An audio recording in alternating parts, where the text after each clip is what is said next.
સુરતના પૂણામાં રૂપિયાની લેતી દેતીમાં યુવાનની હત્યા કરનાર આરોપીની પોલીસે ધરપકડ કરી આજે કાયદાનું ભાન કરાવ્યું છે। પોલીસે આરોપીને સાથે રાખી ઘટના સ્થળે લઈ જઈ ઘટનાનું રીકન્સ્ટ્રક્શન કરાવ્યું છે।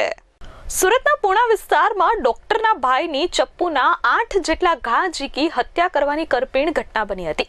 આ ઘટનામાં પોલીસે આરોપીની ગણતરીના કલાકોમાં ધરપકડ કરી છે।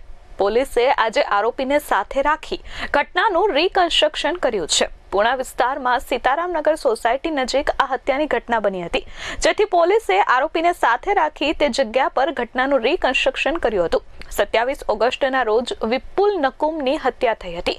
આરોપી વિપુલ સંભુવાળાએ હત્યા કરી હતી। હત્યાની ઘટનાના 24 કલાકમાં જ આરોપી ઝડપાઈ ગયો હતો।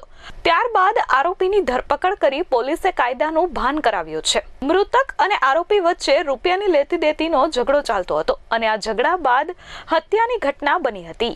Bureau report S24 news Surat.